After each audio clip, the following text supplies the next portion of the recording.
Bonjour YouTube, rebonsoir le chat. On se retrouve ce soir pour un petit stream qui va vous détailler, toujours dans notre optique de Warhammer Lore, comme si vous étiez un érudit qui vérifie, révise, apprend les cultures du monde qui l'entoure. Et ce soir, je vais vous parler des peuples avec un S, des peuples du désert, les Néhécariens et les Arabéens. On va pouvoir un petit peu échanger toute la chronologie que j'ai cherchée sur beaucoup de versions de jeux, de romans et de JDR, pour vous donner le plus complet possible de l'histoire de ces deux peuples qui sont quand même extrêmement liés, et donc pourquoi il y a eu les croisades en Arabie, pourquoi les Néhécariens sont morts-vivants, si vous ne le saviez pas, mais aussi pourquoi les Bretoniens lancent des croisades sur eux ou des choses comme ça. On va pouvoir un petit peu détailler tout cela ce soir, donc bien sûr j'espère que ça va vous plaire. Et contrairement à ce chat qui s'endort bien évidemment parce qu'il vous dit même pas bonjour, n'hésitez pas à soutenir la chaîne si vous le pouvez. Bien évidemment, les liens sont dans la description de la vidéo. Donc, j'aime beaucoup cette image. Je vais commencer tout de suite parce que c'est un des membres de la commu qui m'a dit ça fait très Jabba le Hutt avec la princesse Leia, ce dessin. Et j'aime beaucoup, moi aussi, je trouve ça très sympa. C'est pour ça que j'ai choisi ça, parce que c'est assez rare, justement, qu'on ait dans un dessin même le fameux style néhécarien avec ses serpents morts-vivants, littéralement un prince des tombes ou un roi des tombes avec un prêtre liche à droite, et une humaine. Quelqu'un de vivant à côté de tout ceci, et surtout aussi une panthère, un scarabée, un serpent, des créatures très très très sudistes, hein, si vous me permettez l'expression, et justement ça va nous permettre de détailler un petit peu ces peuples-là. Merci Gazrock pour le prime du 6e mois, merci beaucoup. Donc, avant qu'on commence, c'est quoi les territoires, grossièrement, des peuples du Sud? Je vous ai fait un petit surlignage, ici même, pour vous représenter la taille de ce qu'on va parler ce soir. Voilà, la taille du territoire. Il n'y a pas de femmes dans le Nord, bah non, tu le sais bien. Voilà un petit peu la taille du territoire que je voudrais essayer de vous détailler ce soir. Alors, je l'ai fait vraiment en mode découpage très rapide, mais c'est pour vous représenter tout simplement la taille la taille vraiment du territoire dont on va parler quand vous le comparez au Vieux Monde qui est juste au-dessus. Hein. D'accord ? Le Vieux Monde fait à peu près cette taille-là, en comptant en plus la Tillée, etc. Et vous avez justement cet énorme morceau, chose qui n'est pas apparente, hein. Il n'y a que, je vous le mets en gros plan, il n'y a que ce morceau-là, voilà quasiment, ce carré-là, qui est visible sur la carte interactive de Warhammer The Old World, alors que véritablement le territoire est vraiment colossal, même si, bien évidemment, une grande partie est un désert, le fameux désert d'Arabie, bien sûr. C'est une simple illusion d'optique, exactement. Avec la perspective, l'Empire est vraiment minuscule. Ah, clairement, hein, clairement.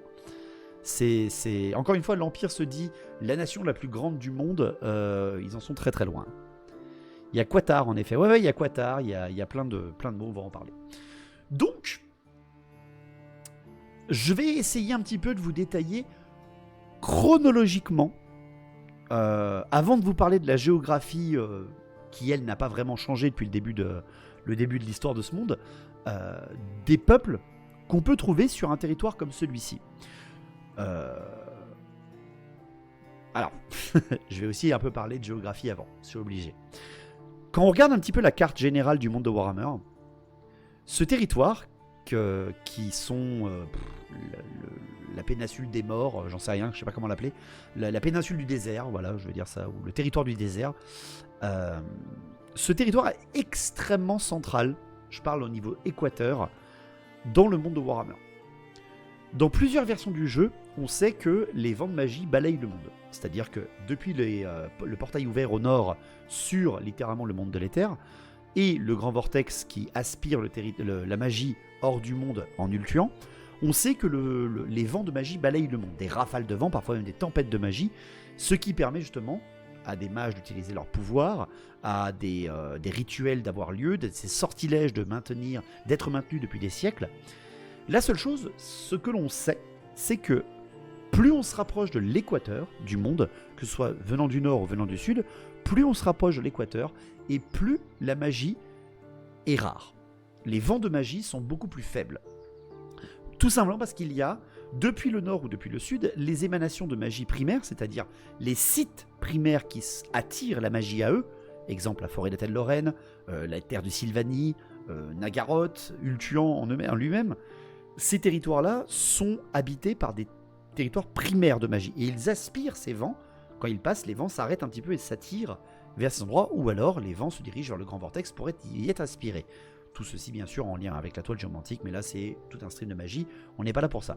Ce qui fait que les territoires du désert, étant quasiment, littéralement sur l'équateur, sont certains des territoires qui possèdent la magie, une magie primordiale, plus celle qu'on a dans Warhammer The Old World que celle qu'on a par exemple dans l'Empire de Karl Franz. On a des liens avec la magie dans ces peuplades, et des liens qui sont assez fluets. On va plus avoir un lien avec des élémentaires ou des territoires naturels, comme par exemple des lacs miroitants, des montagnes éphémères ou des choses comme ça, ou alors des sites où des démons, des esprits élémentaires s'y sont accrochés. Et c'est pour ça que, quand je vais vous parler de quelqu'un qui est incroyablement doué dans la magie, qui devient un sorcier dans ce territoire-là, un sorcier reconnu, c'est qu'il est arrivé soit à aspirer de la magie en lui-même, ce qui est extrêmement dangereux, on le sait bien, ça donne de la malpierre quand il y en a trop de la magie au même endroit, ou tout simplement qui a réussi à trouver une combine pour canaliser la magie dans un endroit et justement l'utiliser juste après. Si vous n'avez pas de la magie dans votre territoire de Warhammer, vous êtes un petit peu en difficulté, quoi qu'il arrive. C'est pour ça qu'il va y avoir des grands faits qui vont se passer, qui vont devenir eux-mêmes des réceptacles de cette magie, et qui va donc développer du pouvoir. Je voulais juste vous préciser ça, par rapport au lore des territoires du désert. Donc il y a peu de démons ou d'hommes bêtes. Mais les démons en fait sont concentrés aux endroits de magie primaire, vu qu'ils ne sont pas gardés, ils ne sont pas protégés, pour la plupart en tout cas. Et sinon les hommes bêtes ne sont pas très friands des déserts. Voilà, ça c'est sûr et certain. On sait qu'il n'y en a pas tellement dans le désert. C'est plus de la magie tellurique que des vents. Exactement, c'est exactement, on pourrait le résumer à ça. Et donc, pour commencer un petit peu cette soirée, je vais vous présenter le premier peuple, techniquement, le premier peuple humain qui s'est développé dans le monde de Warhammer, véritablement, entre guillemets, hein, parce que il y en a eu plein. Attendez, j'ouvre pas plusieurs fois la même image. Voilà. Allez, je vais mettre celui-là. Je vais mettre celle-là parce que c'est bien dans l'ambiance. C'est bien dans l'ambiance. Ça, c'est très sympa, voilà. Chronologiquement, on en a parlé dernièrement avec le Grand Catet. On a des peuples humains qui se sédentarisent, qui deviennent des civilisations complètes, en créant des bâtiments, en créant une culture, en créant une langue, en créant un commerce, en créant plein de choses. On sait que les Catéiens ont fait partie des premiers. Mais ils ont un peu de cheat, les Catéiens, on le sait, parce qu'ils ont été gouvernés par le dragon empereur, le grand empereur de Catet. Donc ils ont eu un petit cheat au début, on va dire ça comme ça. La première nation véritable, c'est-à-dire qui va d'elle-même se développer, se sédentariser, comme je vous le disais, créer ses citadelles, ses cités, etc., ses lois et tout ceci, sans avoir une aide extérieure, ou une aide éthérique, ésotérique, ce sont les Néhécariens. La nation de Néhékara, elle va se développer justement dans ce territoire, qui va devenir plus tard la Terre des Morts. Elle va se développer, ici même, centralisée autour du fleuve que l'on connaît. Attendez, je vais vous mettre un gros plan. Voilà. La rivière de sang, la rivière de poussière, ça dépend un peu comment vous la traduisez en français. Au bord de la Ash River, voilà si vous voulez la traduction anglaise, et surtout le long de la rivière Mortis, qui ne s'appelait pas comme ça à l'époque. Des cités vont émerger comme ceci, et ces cités naissent à peu près, les premières traces qu'on a des cités des Néhécariens sont en moins 2800, donc 2800 ans avant la naissance de Sigmar. Ces cités, qui vont se développer selon les territoires où elles s'installent, vont porter des noms. Khemri, Noumas, Zandri, Qatar, Razetra, Lamia, etc. Elles sont très tournées, bien évidemment, sur une position fixe, entourée de déserts assez imposants, vous allez me dire. Mais, à cette époque, le territoire où vivent les Néhécariens, ils ne l'appellent pas encore la Terre des Morts, très loin de là, il l'appelle la Grande Terre. C'est le nom que porte le territoire de la Terre des Morts avant tout ce qui va se passer de l'histoire du monde sur ce territoire. Et Néhékara va se développer comme ça, lentement, très lentement, le peuple soudé que deviendra Nehekhara n'existe pas encore, mais cette civilisation naît à partir de moins 2800. Pour vous rappeler un peu les dates, c'est vers moins 3000 que l'empereur de Cathay dirige pour la première fois. Donc on est vraiment quelques centaines d'années après la véritable naissance de Cathay. Les cités sont à la fois, peuvent être gouvernées par des rois ou par des reines. À Nehekhara, les familles nobles n'ont pas de distinction de sexe entre les femmes et les hommes, ce qui te donnera justement des reines combattantes, des rois diplomates, etc. Mais quasiment jamais de rois magiciens. Encore une fois, pour vous rappeler le principe, parce que l'empereur de Cathay, c'était un énorme empereur ultra puissant en magie. Là, c'est pas le cas. Par contre, ils ont une espèce de connaissance en effet en lien avec les domaines éthériques, mais c'est pas encore très développé à ce moment-là. Ils développent quand même toujours un culte autour du soleil, autour de Ushorian, excusez-moi, qui est un des grands dieux qui serait né soit des anciens, soit d'ailleurs. Ça va se développer tranquillement comme ça. Et justement, un peuple qui se sédentarise, un peuple qui devient civilisation, ben il a, vous savez, ce qu'on appelle des émules autour de lui. Il a d'autres peuples qui vont le voir se développer, qui vont échanger avec lui, soit qui vont rester près de lui ou carrément le rejoindre, soit carrément qui vont s'écarter de lui. Et justement, le second peuple dont on commence à parler là aussi dans les années moins 2800, moins 2500, eh bien, c'est évidemment le peuple arabéen. Lui, ce peuple arabéen, contrairement au peuple néhékarien, il ne naît pas autour de la rivière Mortis ou de la rivière des Cendres, la rivière de poussière. Lui, il va beaucoup plus se développer en fait dans un phénomène tribal, beaucoup plus tourné sur le fait d'être un nomade, le lien avec les animaux et surtout les chevaux qui sont leur façon de survivre dans un désert extrêmement dangereux, habité justement par ces fameux esprits qu'ils appellent des djinns, qu'on peut surnommer du point de vue d'un impérial des démons, et qu'ils vont tout simplement conserver ce principe tribal pendant plusieurs centaines d'années avant de s'écarter un petit peu du territoire de Nehekhara, qui devient très rapidement, vous l'avez compris, fortifié, défendu avec des rois et des reines puissantes, rien à voir avec les petites tribus qu'on pourrait trouver dans le désert à l'ouest, et donc eux vont s'écarter, s'exiler un peu du territoire de Nehekhara. Ils ne vont pas rester au bord des grandes rivières, et ils vont s'enfoncer dans le désert jusqu'à trouver un petit peu une espèce de solution, entre guillemets. Donc comme vous voyez, Khemri est à droite de votre carte, vous avez cet immense désert, le grand désert d'Arabie, mais surtout vous avez un endroit dans toute cette péninsule arabéenne, dans tout ce territoire arabéen, même qui est vraiment colossal, vous avez des montagnes, une seule chaîne de montagnes précisément, qui sont les montagnes Atalan, qui sont ici, sur le nord-ouest de votre carte. Et ces montagnes, faisant une espèce de barrière naturelle avec les vents qui viennent du grand océan qui est à l'ouest, eh bien, emmagasinent un petit peu les nuages, emmagasinent un petit peu la fraîcheur et créent des oasis. Et justement, c'est ces endroits-là qui vont attirer ces peuples nomades arabéens qui vont, au fur et à mesure, copier un petit peu ce qu'ils ont vu très très loin à l'est. Ils ont vu des cités s'ériger, etc. Mais ça reste littéralement des bédouins, hein, ça reste véritablement des peuples nomades. Mais certains d'entre eux vont fonder une première cité, toujours dans ces années de moins 2800, moins 2500, dans la bordure du territoire, qu'on appelle la côte pirate d'Arabie en période moderne, et ils vont fonder Al-Haïk, et pas ce que vous pensez. Ils vont fonder Al-Haïk, appelée également la ville des voleurs,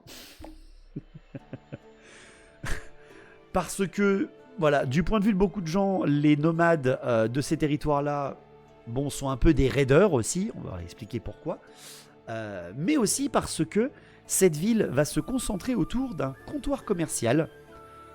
Non, ça dérape pas, calmez-vous. Ça va devenir en fait très très très rapidement un comptoir commercial à Laïc, ici même. Pourquoi ? Parce que le long de ces côtes arabéennes et du Golfe Noir, se développe un autre peuple dans les années moins 2800, moins 2500, qui sont les elfes.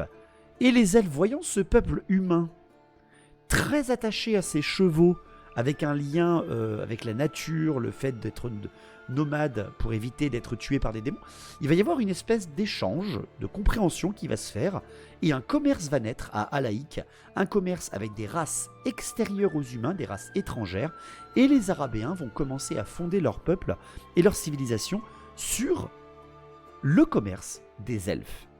Pardon, avec les elfes. C'est important. Je suis sûr que je serai présent au moment du ban de la chaîne, évidemment. Et c'est pour ça qu'on l'appelle un peu ville des voleurs, parce que parfois les traductions ne se passaient pas très bien. Donc qui sont les voleurs là-dedans? On ne saura pas, voilà. Et je vous laisse vous-même dans les commentaires. Non, pas dans les commentaires. Je vous laisse personne me dire d'où ça vient, voilà.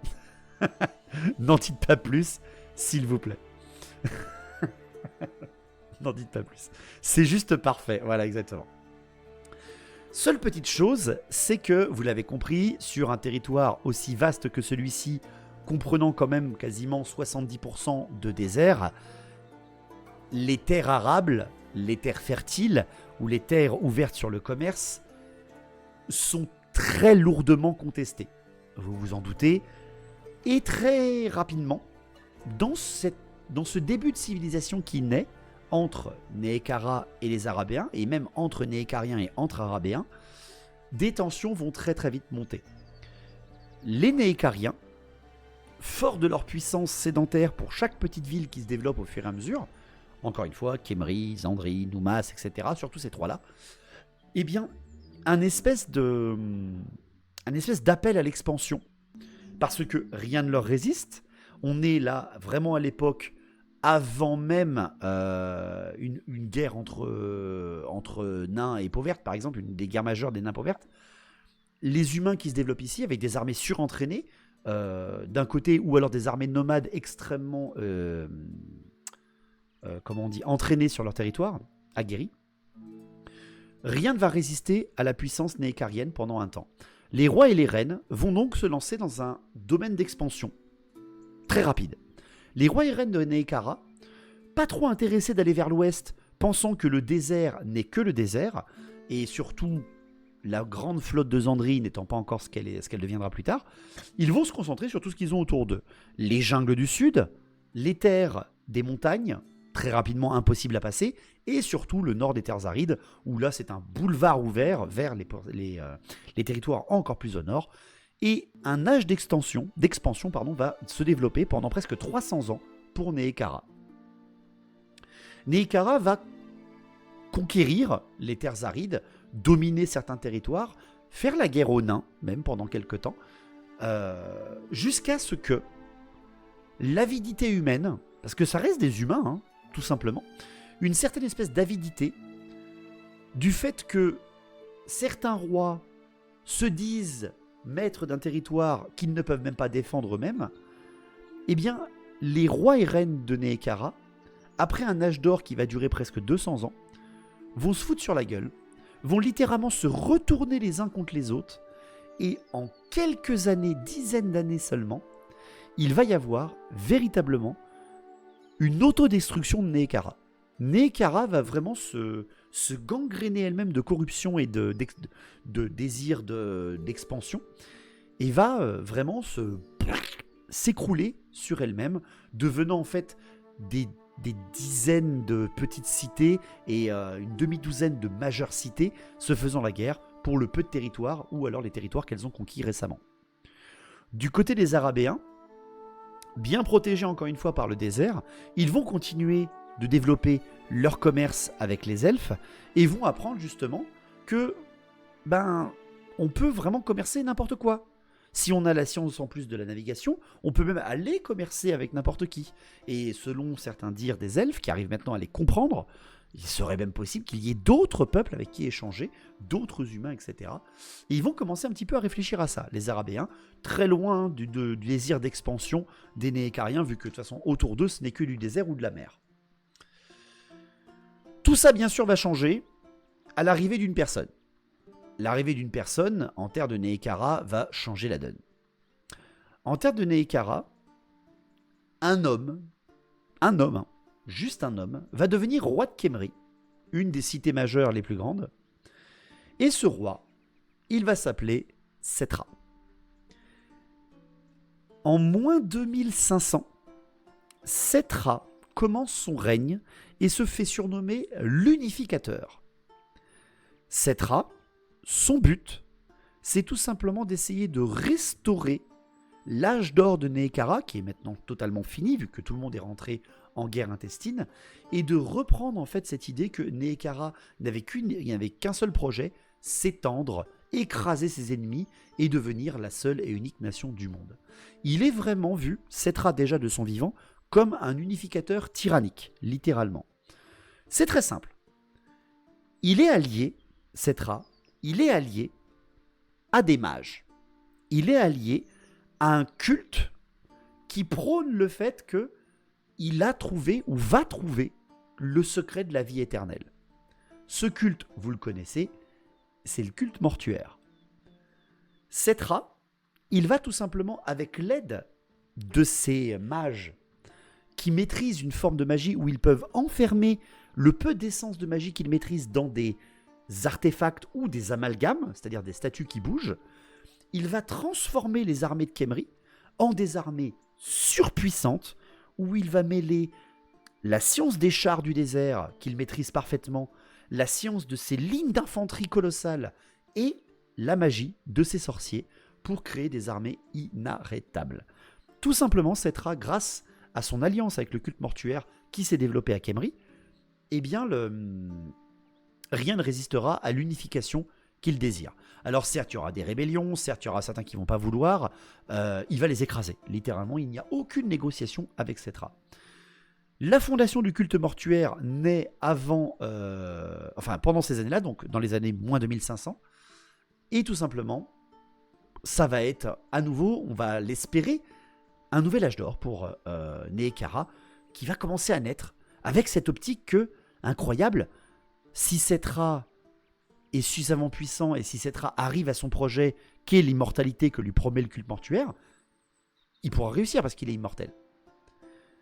Malheureusement, malgré les promesses du culte, qui promet qu'il y arrivera, il promet qu'il y arrivera à trouver le secret de la vie éternelle, Settra meurt. Il meurt de vieillesse. Il meurt en moins 2360, alors que son règne a commencé en moins 2500, Settra. Quand il meurt en moins 2360, le culte mortuaire jure solennellement que lorsqu'ils auront le secret de la vie éternelle, ils le ramèneront à la vie, d'où le fait que Settra est le premier roi de Nehekhara à se faire embaumer. Il est le premier à littéralement se faire momifier, se faire embaumer, pour que son corps résiste à l'épreuve du temps, et que, justement, quand ils auront trouvé le secret de la vie éternelle, hop, ils remettront la vie à l'intérieur de lui, et son corps parfaitement protégé va revenir à la vie, et il sera donc immortel, puissant, magnifique, tel qu'il l'a toujours voulu. Settra étant un mégalomane complet et un tyran absolu, il va demander de lui construire le plus grand mausolée possible, un mausolée représentant sa puissance, la pyramide de Khemri, la grande pyramide de Khemri, où il va être enterré dessous, et en plus, il demandera à tout sujet militaire loyal de l'accompagner dans la mort, pour que tout simplement, lorsqu'il va revenir, il dirigera toujours les mêmes légions qui ont fait sa puissance. Et ça va être respecté. Ses meilleurs architectes vont s'enterrer avec lui, ce qui va devenir plus tard les nécrothèques. Sa garde personnelle va s'enterrer avec lui, ce qui donnera ses gardiens des tombes, etc., etc., etc. Étrangement, les seuls à pas le faire, c'est le culte mortuaire, qui dit non mais si nous on s'enterre aussi, on pourra pas faire revenir tout le monde. Donc nous on sera les gardiens et vous, roi des rois, on attendra d'avoir le pouvoir pour vous redresser. Et à partir de la mort de Settra, qui va faire naître en fait cette habitude mortuaire de vénérer les morts avec des nécropoles gigantesques, de tout tourner autour du fait que dès que le culte mortuaire aura le secret, le grand roi reviendra pour régner éternellement. De moins 2360 à moins 1950, donc pendant presque 400 ans, c'est l'âge des rois. Le roi unificateur est mort, il était au roi. Ses descendants vont devenir aussi au roi, mais ils ne vont pas avoir la même puissance que Settra, la même domination. C'est-à-dire qu'ils vont revenir, les Néhécariens, à cet âge des rois, c'est-à-dire tous les rois et reines des cités, et un au roi qui parfois peut commander et arriver à faire une alliance générale pour le bien commun de Néhékara. Mais c'est surtout, vous l'avez compris, à partir de là que véritablement le pouvoir du culte mortuaire sur tout le peuple néhécarien prend le dessus sur les rois. Les rois, se faisant embaumer tous lorsqu'ils meurent avec leurs meilleures armées, leurs meilleures unités, sont tous sujets en fait au culte mortuaire. Et on n'en est pas encore là, mais le culte mortuaire, bien évidemment, au fil des siècles, va percer le secret de l'immortalité, mais ne ramènera quasiment jamais aucun des rois à la vie, bien évidemment. Merci beaucoup Tali pour le follow et bienvenue. Pendant ce temps-là, en moins 2000, deux choses vont se passer. Deux choses quand même assez majeures. On est quand même là 500 ans après la fondation d'Alaïque. D'autres villes du côté arabéen, donc de l'autre côté du désert, sont nées grâce au commerce, grâce aux échanges, grâce à la richesse, à l'expansion, à la découverte, à l'exploration.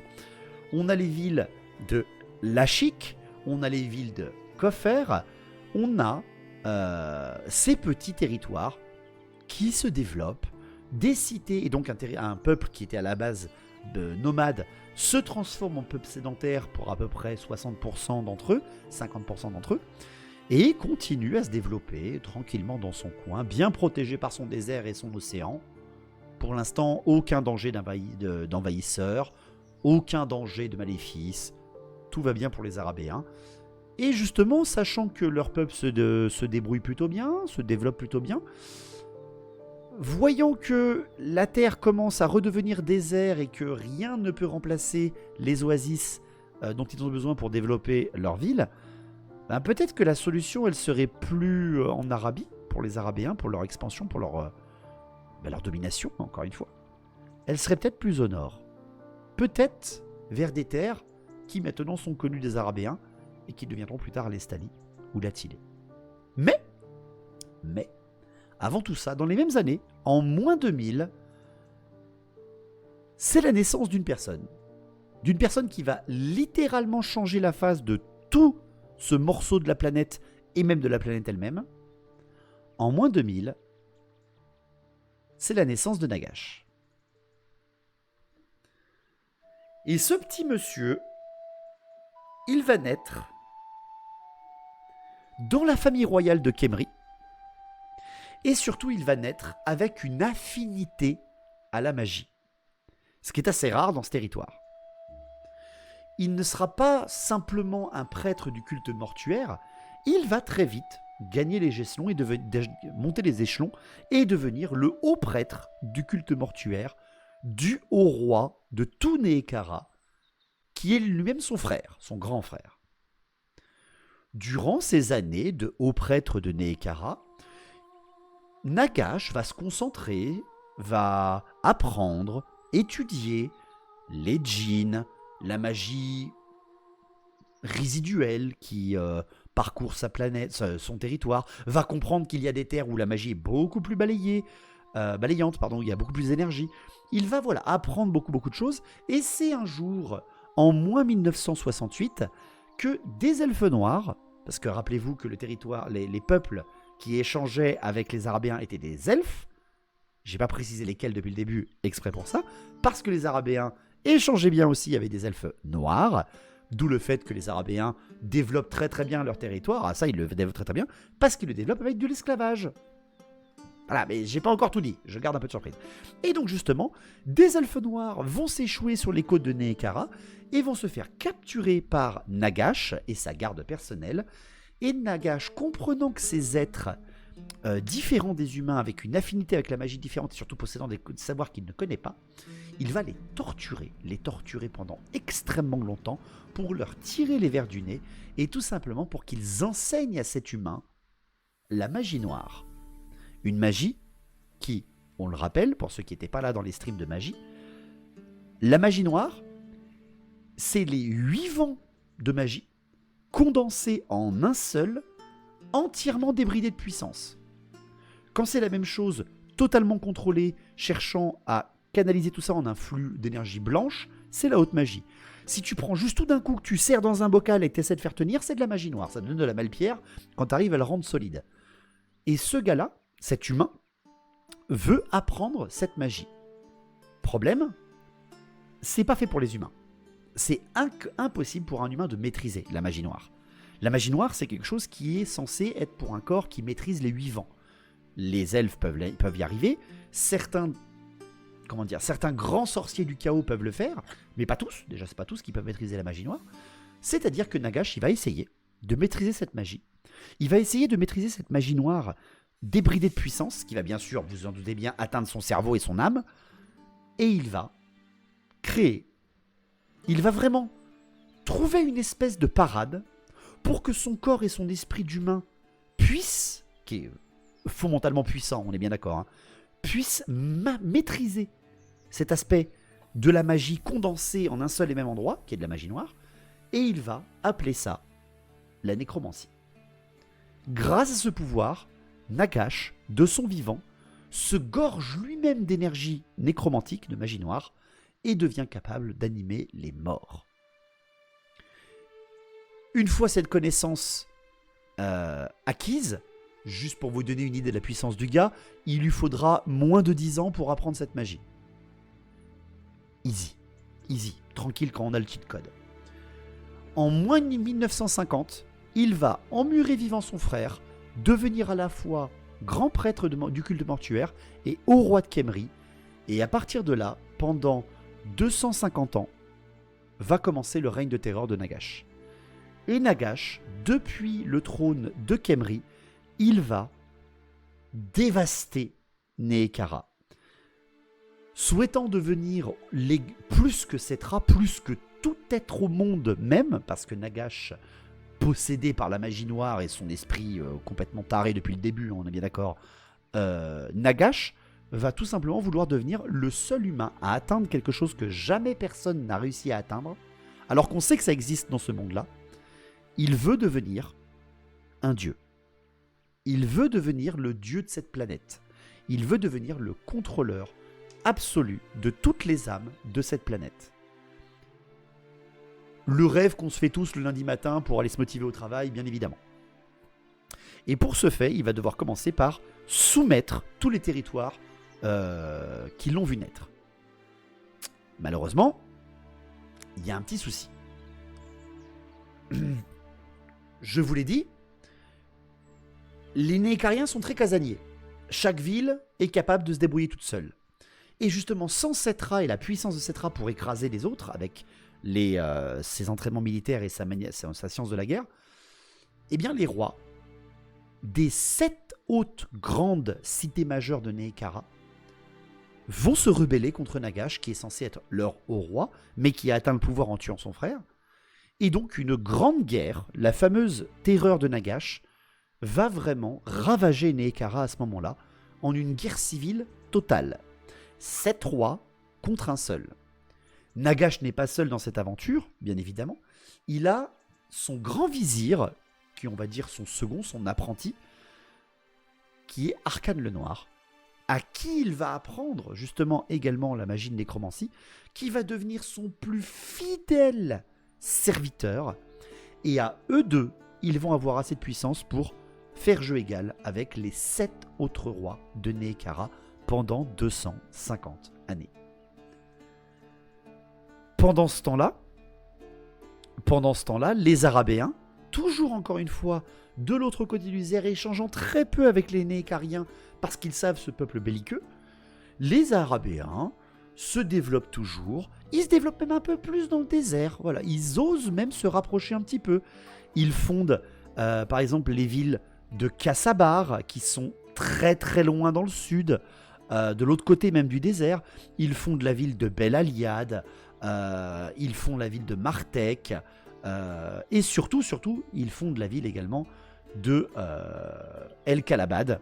Donc toutes ces cités-là, Kassabar, El Kalabad, Bel Aliad, que vous avez sur la carte, sont des cités fondées non pas par les Néhécariens comme on l'imaginerait, mais sont fondées par les Arabéens.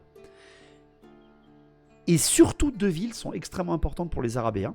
Comprenant ce qui se passe de l'autre côté du désert, on est d'accord que là, ils se rendent compte qu'il y a une guerre avec des morts et des vivants qui s'affrontent du côté de Khemri et de Nehekhara. Les Arabéens, comprenant que ça pue un peu, et ayant eu échangé avec les elfes encore une fois, ils vont créer, on le voit très bien sur la carte ici même, cette ligne-là, vous la voyez là, cette ligne de tour noire, à la frontière du désert, on les voit même sur les cartes de Nehekhara, on les voit là, regardez,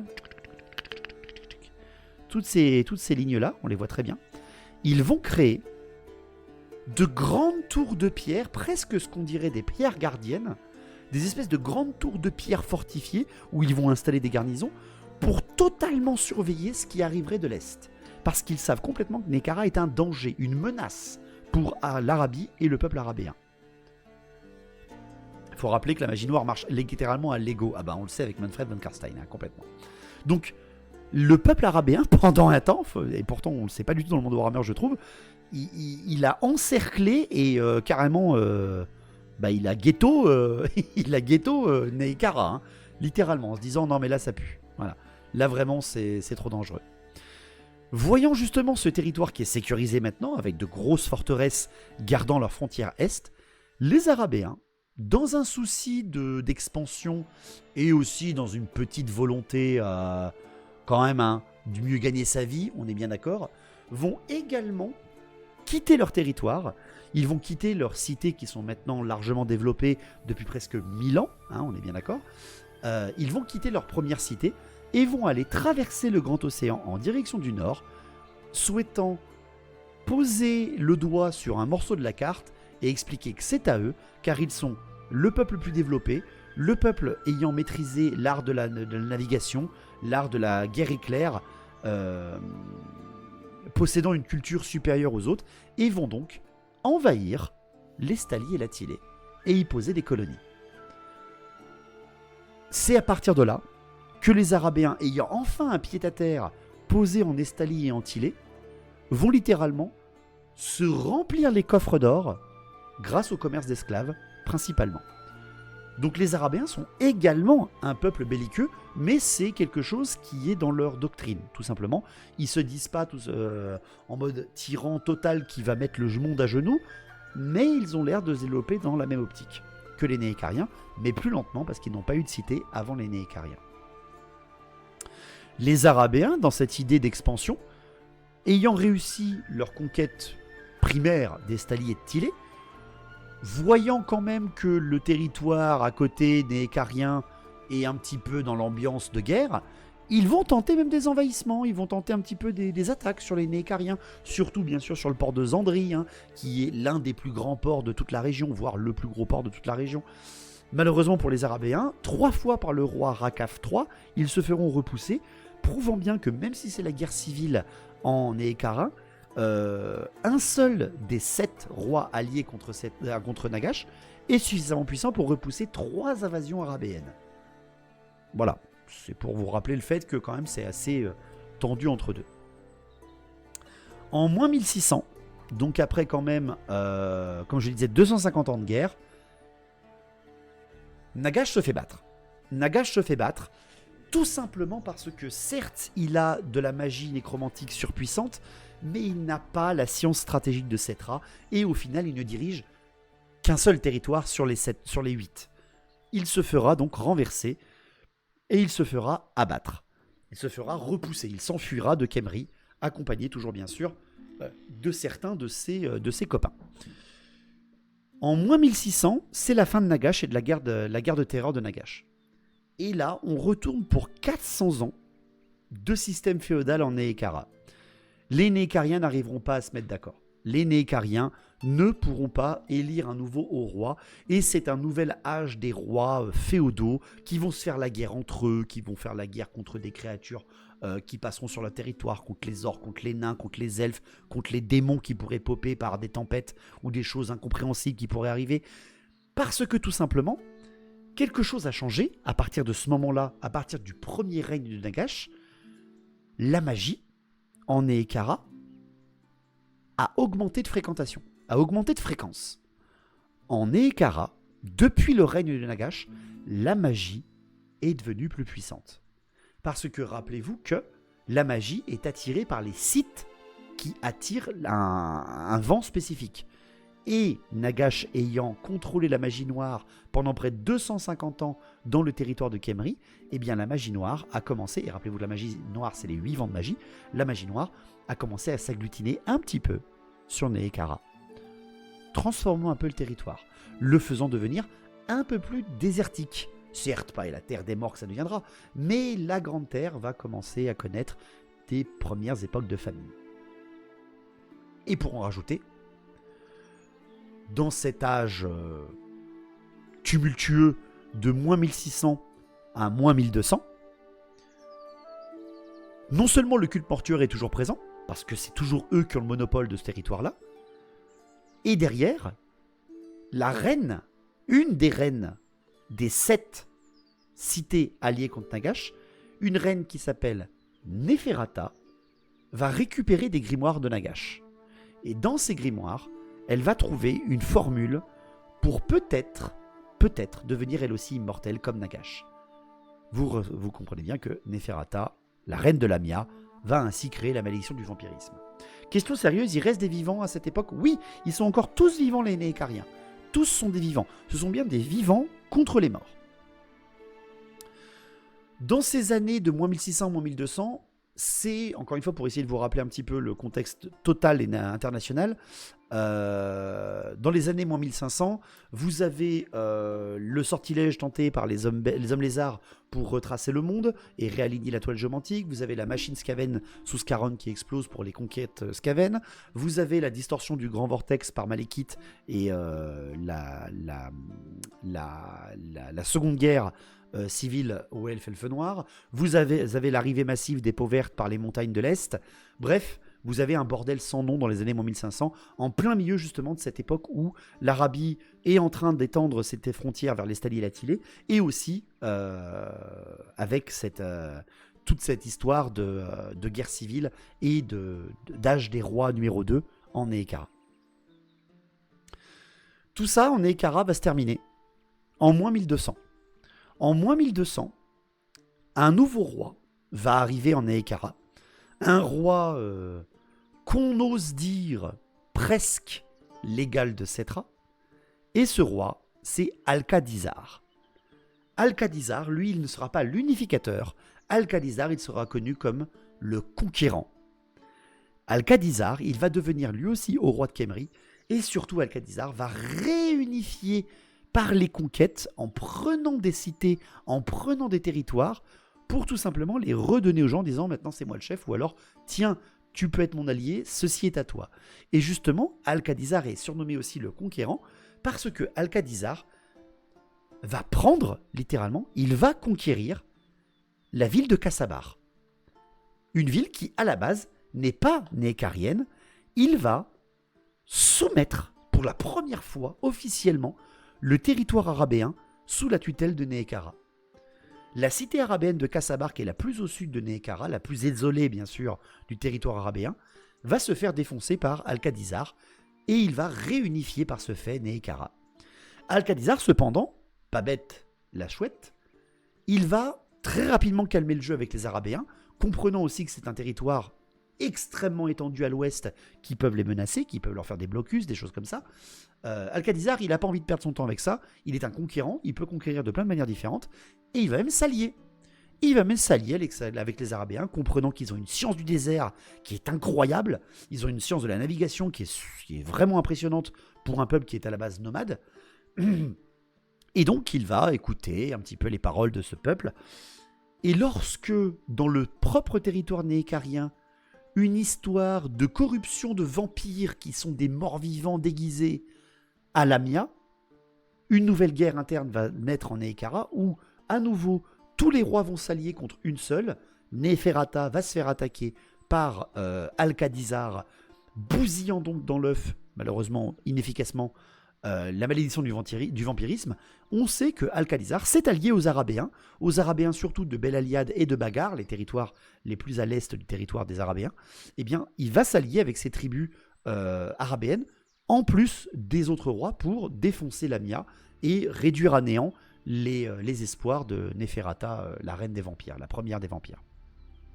Malheureusement, faisant cela, libérant en fait ces morts-vivants, ces vampires, qui sont une anomalie, on se rappelle bien, normalement Nagash déteste les vampires, il ne veut surtout pas d'une création telle, parce que les vampires ne sont pas des marionnettes, ils sont, comme lui, un petit peu des êtres contrôlant la magie noire, alors qu'il n'y a qu'un seul contrôleur de la magie noire dans le monde de la magie de la nécromancie, c'est Nagash, de son point de vue.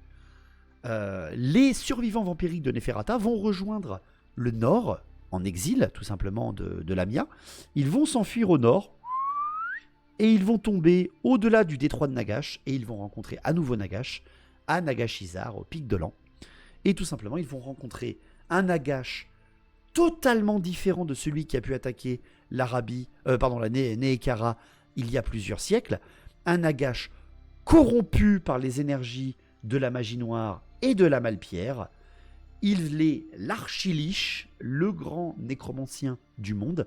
Et comme s'ils étaient attirés à lui par cette énergie, les vampires vont lui jurer allégeance. Et pendant un temps, Nagash va vouloir les détruire. Il va se dire, c'est un danger pour mon pouvoir, ça. Ça, c'est un danger pour mon pouvoir. Même s'ils sont composés de magie noire, je vais pouvoir les contrôler, mais on ne sait jamais. Ils peuvent me la retourner. Donc pendant un temps, il va vouloir les détruire. Mais au final, il va se réfréner, va se dire, ça va me servir d'une arme pour attaquer les Néhécariens et reprendre ce qui est à moi. Et justement, après cet exil des vampires de Lamia, une seconde attaque de Nagash va avoir lieu sur Nehekhara. Elle est en moins 1163. Et la seconde attaque de Nagash, avec des hordes entières de morts-vivants alliés aux seigneurs vampires de Lamia, eh bien cette alliance de Nagash va se faire défoncer la gueule par Alcadizar. Deuxième échec. Il va se faire repousser totalement par les forces de Numaz, de Khemri et de Zandri. Donc littéralement, ça va être chou. Voilà, il va se faire défoncer, Nagash. Il va repartir la queue entre les jambes. Et une nouvelle solution pour ce personnage pas du tout antipathique de Nagash viendra de ses alliés qu'il a à Nagashizar. Les alliés totalement compréhensibles, totalement loyaux et dont tout le monde peut revendiquer le courage. Nagash va écouter une solution Skaven. Il va s'allier aux vampires et aux Skaven. Et en moins 1152, une grande peste va frapper Nehekhara, qui va tuer énormément de monde dans la population. Et c'est à partir de là, justement, qu'il va réattaquer une troisième fois. Et ce coup-là, il battra Alcadizar, il battra l'Alliance des Rois. Et à nouveau, après quand même 2 échecs, Nagash redeviendra le haut roi de Nehekhara. Tout ça pendant 1 an. En moins 1152, il bat Alcadizar, et pendant 1 an entier, il prépare son plan qu'il a mis en attente depuis des siècles. En moins 1150, Nagash réalise son grand rituel. En moins 1151. En moins 1151, c'est la date, le moment où le grand rituel de Settra va avoir lieu. Du haut de la pyramide de Khemri, la plus grande pyramide, la pyramide noire de Nagash, celle qu'il a fait construire durant son règne de terreur, etc. Je vais pas tout vous faire sur Nagash, on fera si vous voulez une soirée entière sur Nagash si vous voulez. Vous me dites en commentaire si vous êtes d'accord. Durant ce rituel, les Skaven vont le trahir. Alcadizar va être armé de la lame fatale, une épée en malpierre, et va abattre Nagash au moment où Nagash libère son pouvoir, une vague d'énergie de magie noire nécromantique qui va tout simplement tuer l'intégralité du peuple de Nehekhara. Pendant les quelques minutes où Nagash arrive à faire son sortilège, son rituel, avant qu'Alcadizar ne frappe, le pouvoir est tel que l'intégralité de la population de Nehekhara va mourir. Ravagée par le sort. Dégommée par le sort. Tout simplement, le plan de Nagash, c'était tuer la planète et ensuite lancer la deuxième partie du sortilège qui fera de tous mes marionnettes. Seul problème, tout ceci s'arrête. L'énergie totalement débridé lancé depuis la pyramide noire va transformer non seulement le peuple en mort, mais aussi le territoire en un territoire désertique, presque maussade et détruit. Et de là vont se réveiller les morts enterrés sous les pyramides par cet appel nécromantique. Ils vont se réveiller, non pas comme marionnettes d'un nécromancien, parce que le grand nécromancien n'est plus, et ses vampires sont dispersés, mais ils vont être rappelés par les seuls qui peuvent maîtriser la magie sur ce territoire-là, et qui au final comprennent qu'ils sont immortels parce qu'ils n'ont pas été tués par le sortilège de Nagash, les prêtres liches du culte mortuaire. Et c'est ainsi que les cultes mortuaires vont, contre leur volonté, littéralement, réveiller tous les rois qui étaient morts en terre néécarienne depuis des millénaires. C'est à cause du sort manqué de Nagash. Enfin, des centaines d'années, parce qu'il y a moins de 2 millénaires qui sont passés. Les cultes mortuaires, les prêtres vont tout simplement avoir la main, cette fait forcer la main par Nagash. Et le temps que tout ceci se passe, au bout d'un an, la grande pyramide de Settra va s'ouvrir. C'est le réveil de Settra l'impérissable, le début de son règne immortel. On est en moins 1150, et à partir de là, moins 1150, à partir de là, Settra revient, et Settra devient le roi immortel. Nehekhara n'a pas le choix, elle doit se soumettre à Settra ou subir son courroux. Le seul problème, c'est que tous les rois se sont réveillés. Tous les rois. Et tous les rois sont immortels. Donc, un roi qui s'est dit un jour « Je suis supérieur à mon voisin, je domine ce territoire », se réveille en même temps que le voisin qui a été tué. Ou le voisin qui est mort de vieillesse. Ce qui fait que Settra, pendant des millénaires, va devoir se battre contre ses propres rois des tombes, mais aussi contre toutes les autres menaces extérieures que sont les peaux vertes, les démons, les morts vivants, parce que les démons attirés par la magie noire qui maintenant imprègnent la terre de Nehekhara, et c'est aussi à partir de maintenant que Nehekhara n'est plus appelée la Grande Terre ou la Terre de Nehekhara, elle est appelée la Terre des Morts. Mais tout ça, c'est que ce qui se passe à Nehekhara.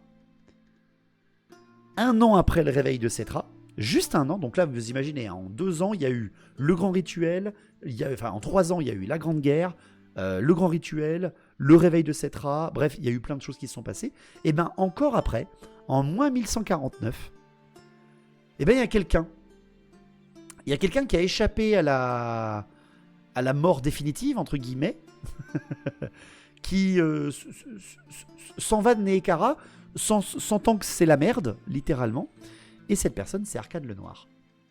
Arkhan le Noir, qui a survécu au grand rituel, parce qu'en même temps, lui aussi est mort-vivant. Arkhan le Noir, eh ben en fait, il va aller s'intéresser au peuple à l'ouest. Il va aller s'intéresser au peuple qui est à l'ouest, un peuple qui, lui, n'a pas subi le courroux du grand rituel et qui est toujours vivant, et non pas mort-vivant. Arkhan le Noir va aller attaquer la grande cité arabéenne qui protégeait le territoire est. Il va attaquer Bel-Aliad, et avec ses armées de morts-vivants, Arkhan va soumettre la ville de Bel-Aliad et va en faire son grand quartier général, d'où il va envoyer des raids et des armées intégrales de morts-vivants ravager non pas la terre de Nehekhara trop puissante, trop gumble avec tous les rois qui s'y traînent, mais il va aller ravager toutes les cités arabéennes, gorgées de richesses, gorgées de vivants, prêts à redevenir des morts pour de bon, Et cette guerre de Arkhan contre les Arabéens va être d'une telle violence que les tribus arabéennes, comprenant qu'elles ne peuvent pas faire le poids contre lui, littéralement, je ne vous mens pas, comprenant qu'il est beaucoup trop puissant, les tribus arabéennes choisissent de redevenir pour certaines nomades, de retourner dans le désert, parce que même si c'est Arkhan, même s'il est puissant, même s'il a des milliers de morts vivants, jamais il ne pourra tuer tous les Arabéens qui se cachent dans le désert. Et tout simplement, les seuls Arabéens d'origine, entre guillemets, qui vont survivre à 1000 ans de guerre contre les morts, 1000 ans, ce sera les Arabéens qui auront fui dans le désert et qui sont redevenus nomades. Quasiment tous les autres Arabéens seront tués, massacrés et détruits en même temps quasiment la moitié enfin toute leur cité par Arkhan. Et ça, je suis quasiment sûr que vous ne le saviez pas sur Arkhan le Noir. On est en moins 1149, cette guerre commence. Et en moins 150, Arkhan, qui n'a jamais quasiment été battu, eh ben, va repartir à Nehekhara. Voilà. Il s'est chauffé pendant 1000 ans, ou alors eh ben, il attendait quelque chose, ou il préparait quelque chose, on ne le sait pas très bien. Arkhan va repartir en Nehekhara 1000 ans après avoir massacré les Arabéens. Après 1000 ans de massacre avec les Arabéens. C'est la fin de la guerre des morts des Arabéens. Les Arabéens vont retourner dans leur cité après leur exil de 1000 ans, se souvenant dans les générations précédentes qu'il y avait eu de grandes cités arabéennes qui étaient aujourd'hui occupées par des morts vivants, etc. Espérant avoir un retour à un âge qui leur est raconté en termes de légende, je vous laisse imaginer. 1000 ans avant, on te raconte que ton pays était fort, puissant, avec des cités, faisait du commerce, avait même apparemment des cités à l'autre bout du monde, c'est-à-dire de l'autre côté du grand océan, en Estalie ou en Antillais, et que maintenant, ça fait 1000 ans que ton peuple, il vit comme de la merde dans le désert pour chasser le départ des morts vivants. Donc en fait, là, les Arabéens, quand ils vont retrouver leur cité ravagée par les pouvoirs nécromantiques et avec des vestiges morts vivants presque partout, ils vont faire deux choses. Premièrement, ils vont interdire la nécromancie et tout ce qui peut se rapprocher à un culte de magie noire ou de la maîtrise de magie noire dans leur peuple. Interdiction à la pratique, parce qu'ils ont vu pendant 1000 ans ce que ça peut faire. Et surtout, ils vont avoir une espèce de haine, une espèce de revanche à prendre sur le destin qui les a floués dans leur expansion, pensant qu'ils méritaient bien mieux que ce qui leur est arrivé. Et donc, ils vont reprendre ce qu'ils ont perdu, de quelque manière que ce soit. Pour vous expliquer pourquoi Arkhan est parti, parce que toujours on essaye de rallier et de recoller les morceaux avec d'autres chronologies, en moins 40, donc à peu près 90 ans après le départ de Arkhan, Nagash aura sa résurrection. Son corps, bien sûr, à Alcalizar, l'a pas entièrement détruit. Il a presque tout détruit sauf une main qui a permis la résurrection de Nagash. Nagash va revenir 1111 ans après sa destruction. Et justement, il sera accompagné d'Arkhan. Ils vont tenter à nouveau de soumettre Nehekhara, mais là, Settra est présent. Settra va les défoncer. Surtout que Settra possède en plus maintenant le pouvoir de la nécromancie. Surtout comme le culte mortuaire. Et le grand nécromancien va repartir et va se tourner plus vers les hommes du Nord. Il va traverser les terres arides et va aller tenter de soumettre par son pouvoir éthérique surpuissant de archiprêtre Lich, créateur de la nécromancie du monde. Et il va se faire choper par un barbare en pagne qui s'appelle Sigmar Unberogen et il va se faire défoncer la gueule. Voilà. Enfin bref, Nagash. J'adore ce personnage. En l'an 50, donc là on avance dans le temps, on avance. En l'an 50, des marchands d'un autre peuple humain qui est le peuple estalien, des marchands de Maghrita, vont venir s'installer en Arabie comme l'ont fait les elfes des millénaires plus tôt et vont aider les Arabéens à se redévelopper par le commerce, connaissant le fait que les Arabéens, il y a très longtemps dans l'histoire, avaient même des comptoirs, pas des villes, selon le point de vue des Estaliens. Ils avaient des comptoirs en Tillé, en Estalie, et donc échangeaient avec eux il y a 1000 ans. Et les Arabéens vont comprendre que non seulement leur ancienne cité en Tillé et en Estalie ont disparu, leurs anciens avant-postes, mais qu'en plus ils ont été remplacés par des peuples qui font le commerce comme eux il y a 1000 ans. Ils vont avoir un peu avoir la tension qui va monter, bien évidemment. Une autre tension va venir mettre un coup de pied dans la fourmilière des Arabéens. Arkhan le Noir, revenu du Nord encore une fois, revenu entre guillemets dans ses terres, va fonder entre le territoire de Nehekhara et le territoire arabéen la Tour Noire d'Arkhan, son propre domaine, un petit royaume rien qu'à lui, et va signer une paix cordiale, enfin extrêmement fragile, avec les Nehekhariens. Tout simplement parce qu'il sait que ce territoire, il peut le maîtriser, il le connaît, il l'a dominé pendant 1000 ans. Ce qui fait que les Arabéens revoient venir sur leur flanc est un grand ennemi de leur peuple sans qu'il ne les attaque pour autant, comme s'il était un peu fragilisé par un pouvoir inconnu. On est en 111 à ce moment-là. Pendant presque 1000 ans, il n'y aura pas d'attaque d'Arcane. Et justement, le peuple arabéen va changer, alors que le peuple nécarien s'enfonce dans cette idée de reconquérir les peuples et les territoires qu'il a perdus sous l'égide de Settra. Settra, l'impérissable, le roi des rois, qui n'arrivera jamais à abattre la totalité des tribus orques qui sont au nord de son territoire, l'empêchant de regagner justement les anciens territoires qu'il possédait. En 1060, en Arabie, va naître le grand prophète Moula Akland, qui va unifier les tribus du désert, enfin pour la toute première fois, donc presque 1000 ans après leur disparition. Il va réunifier dans un but commun les Arabéens, les cités de Koffer, Lachik, Martek, Alaïk, donc toutes les cités qui sont, si vous voulez, dans le territoire nord arabéen, vont redevenir presque même des cités-États, tellement grâce à presque 1000 ans d'échanges avec les Stalilatilés et l'arrivée de ce grand prophète, et elles vont redevenir ce qu'elles étaient il y a très longtemps. En 1150 jusqu'en 1230, oui c'est le Lisan al-Ghalib, littéralement. En 1150-1230, c'est l'âge d'expansion et d'échange, non pas pour les Nécariens, mais pour les Arabéens. Les Arabéens, pour vous dire, vont être tellement un peuple cosmopolite comme ils l'ont toujours été, accueillant les elfes, même pouvant échanger avec les nains, avec d'autres humains.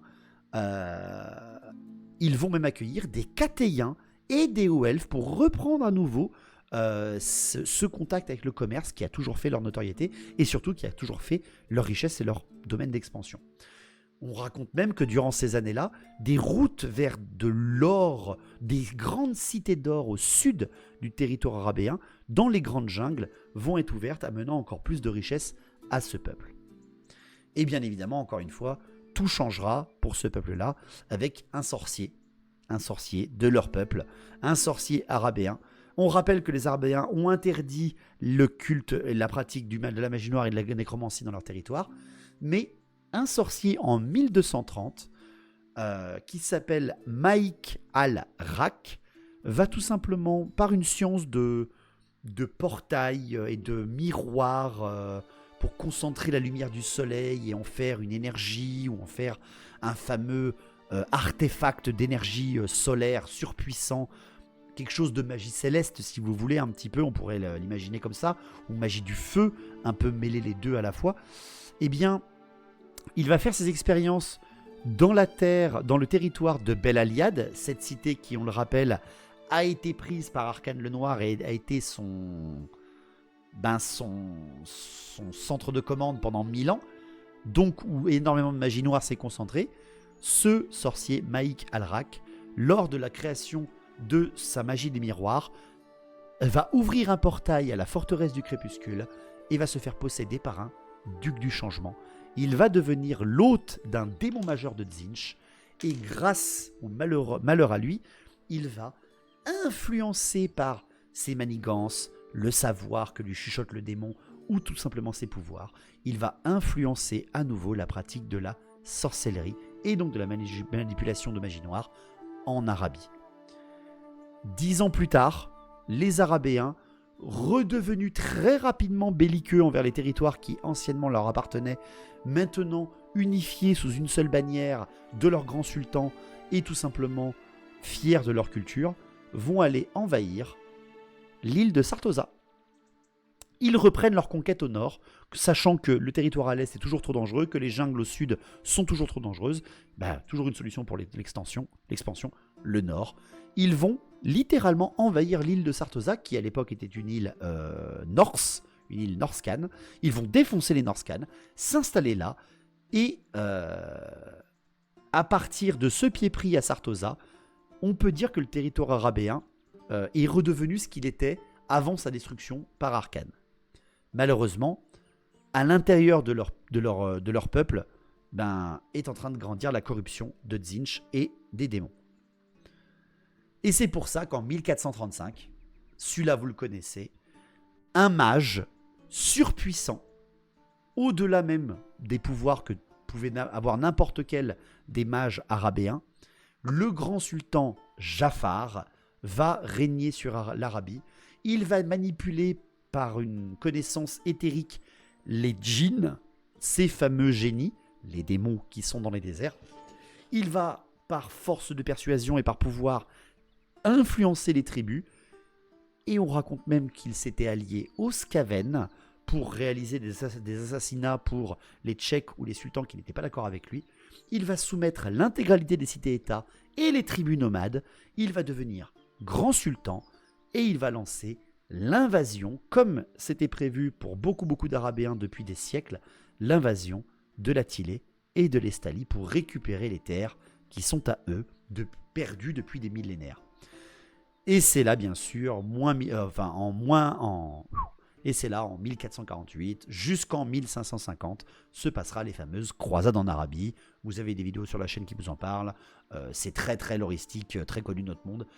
Ils vont attaquer l'Estalie va se faire défoncer, l'Attilée va résister, le nord de l'Estalie va résister, jusqu'à ce que les Bretoniens alliés aux chevaliers impériaux vont arriver. Et là, la guerre d'expansion de l'Arabie va devenir une guerre de recul, puis après une guerre de défense, puis après un massacre sur les terres arabéennes. Du point de vue des croisés, bretoniens et impériaux, bien sûr, fondation des cultes de l'Ordre du Soleil, des chevaliers panthères, patati, patata. On pourrait y en passer des heures, rien que sur ces grandes guerres. En 1621, c'est la dernière date un petit peu que j'ai pu vous trouver par rapport aux Arabéens. En 1621, quasiment donc jusqu'au jour de Old World ou au jour de Warhammer Battle Fantasy, les Arabéens sont en guerre civile. Les Arabéens sont en guerre civile. Il y a une grande succession, enfin, il y a une guerre civile pour la succession du grand sultan qui va jamais vraiment aboutir. Autrement dit, il n'y aura toujours pas d'unificateur pour les Arabéens après la défaite de Jafar. Il y a des sultans, mais il n'y a plus vraiment le grand sultan. En tout cas, à l'époque de Old World, pour ce que j'ai trouvé. Le grand sultan existe toujours, mais les cités-États sont très versatiles envers son pouvoir. Vraiment, c'est toujours pas ce qu'on pourrait penser de le grand âge d'or de l'Arabie. Le commerce d'esclaves, par contre, explose en Arabie, en Sartosa, hein, après tout ça.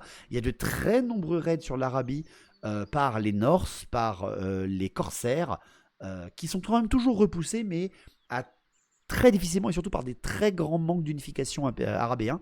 Mais quand même, il y a des percées comme Scylla Anfengrim, le champion de Corne, qui va réussir à envahir l'Arabie. Il y aura des Norse, il y aura des raids d'elfes noirs. Bref, il y aura beaucoup de raids sur ces terres qu'on sait riches, mais qui ne sont pas très bien unifiées et qui restent comme ça, on va dire, dans le monde de Warhammer, encore à l'époque contemporaine. Pour terminer de vous présenter un peu tout ce qui est de la chronologie de ces terres, ce que nous raconte justement Warhammer The Old World, c'est que cette terre, connue comme une terre des morts depuis les croisades, où on sait que les Arabéens sont un peuple belliqueux, dirigé par des démons ou des sorciers, que la terre des morts est une terre maudite, gangrénée par la magie noire, etc.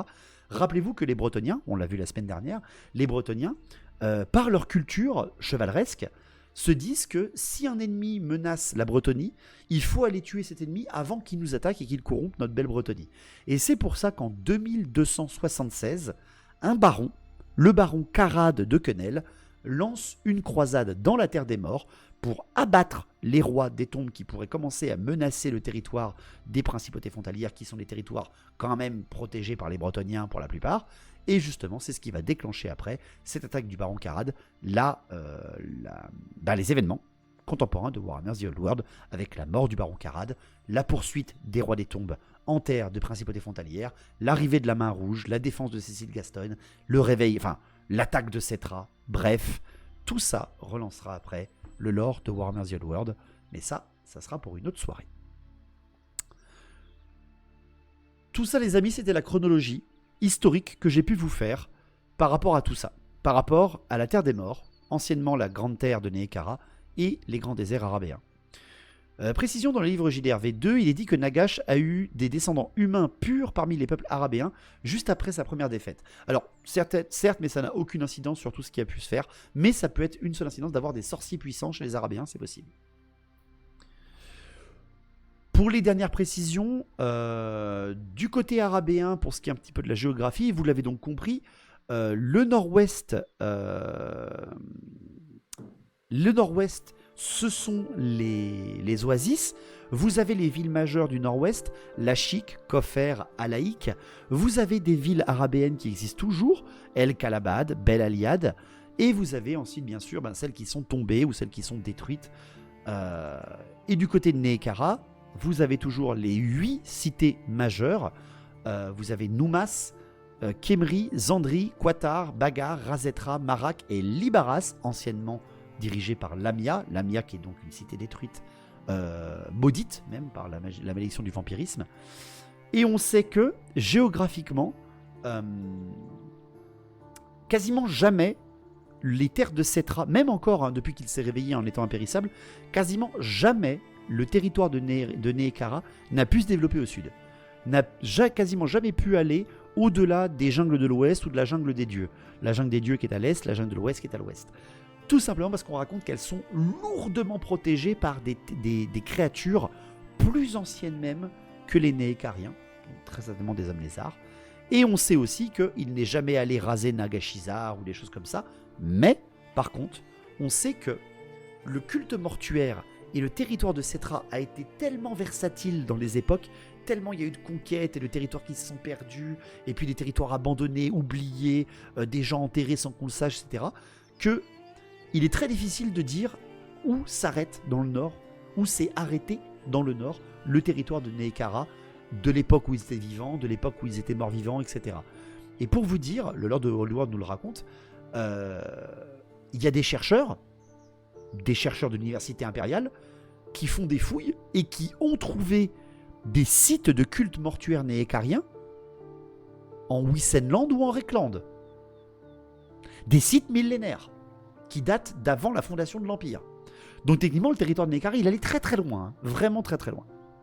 Lamia, c'est maudit comme Mousillon. Oui, c'est ça. Moi aussi, j'ai trouvé des sites de culte. On ne veut pas savoir ce que c'est, bien évidemment. On a un peu trop peur.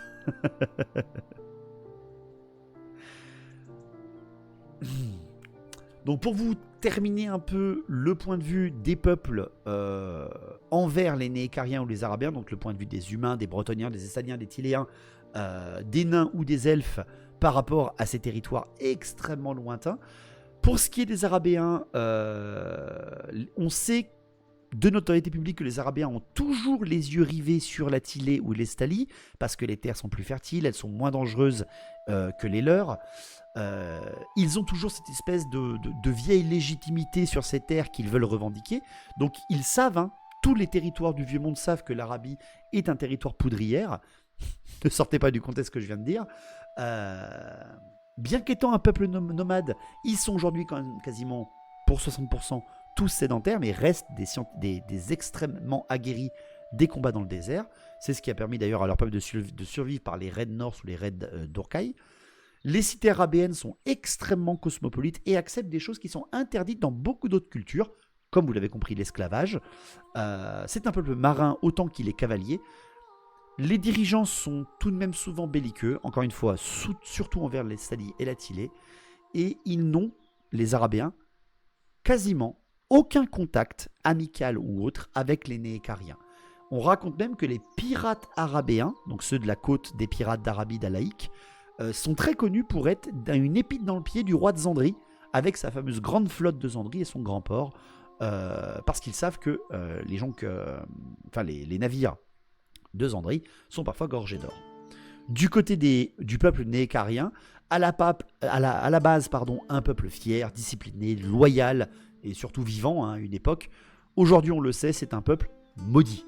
Littéralement, les Néhékhariens sont un peuple maudit, ils sont non morts, rien ne peut leur faire confiance, ils sont là pour détruire, ils ne sont même pas naturels.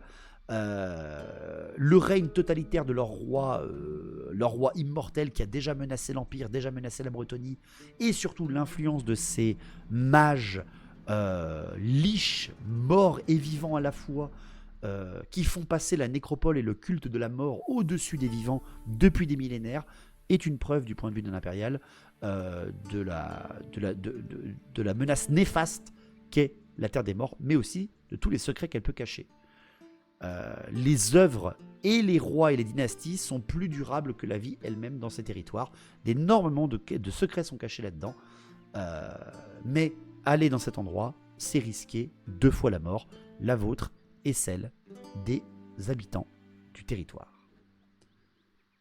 Voilà tout ce que j'aurais pu vous dire, en tout cas tout ce que j'ai pu trouver pour cette petite présentation des peuples du désert, de l'Arabie ou de Neekara.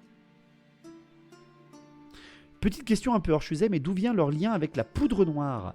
Après ta soirée, ils n'ont pas beaucoup de contact avec les nains. Ils ont quasiment pas de poudre noire, les Arabiens ou les Neekariens. Les Arabiens peuvent en avoir plus que les Neekariens, mais les Neekariens, ils en ont pas.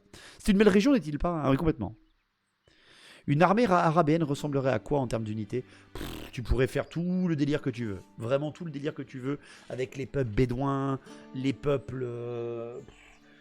ça peut rassembler les peuples de Libye, les peuples tunisiens. Tous un peu ces tribus très montagnardes, très désertiques, avec des cavaliers chameaux, des dresseurs de panthères. Tu peux tout faire. Il reste l'ordre des arcanes journaux à découvrir. Alors... Je le précise bien, hein, là je vous ai présenté les peuples, comme si vous lisiez et vous étudiez à l'université d'Aldorf. C'est le but, hein, encore une fois, de ces soirées. Le lore des arcanes journaux purs, Bretonnie ou Roi des Tombes, on le fera plus tard dans ces soirées-là. Des frondeurs, il n'y en a pas beaucoup. Oui, des frondeurs, oui, comme les Skaven. En cherchant bien, on trouve des Ella fan-made Arabi. Bien sûr, évidemment, c'est tout ce qui est arrivé avec 9e âge aussi. On ne sait pas vraiment ce qu'il y a eu au sud, même si on se doute que c'est des hommes lézards. Ouais, on ne sait pas vraiment, parce que c'est vraiment la terre des mystères. Tout à l'heure, il y a un mode Arabie avec les éléphants, les tapis volants, etc. Bah, de toute façon, on sait que c'est un artefact connu, hein, le tapis volant d'Arabie. C'est un artefact qui est encore utilisable à Warhammer Battle ou à Warhammer World. Donc voilà. Donc pour YouTube, j'espère que ça vous a plu cette soirée. Bien sûr, si vous en voulez plus, si vous voulez poser plus de questions, vous pouvez les mettre en commentaire ou venir sur les streams les jeudis soirs si vous voulez toujours plus de lore. Merci à vous d'avoir cliqué sur cette vidéo. N'oubliez pas de soutenir la chaîne par le Tipeee, c'est très important, ou alors les partenaires si vous voulez vous procurer en figurine ou en tapis ou en décor. Bref, faites-vous le plaisir et le kiff de revenir nous voir. Merci à tous, portez-vous bien. Ciao.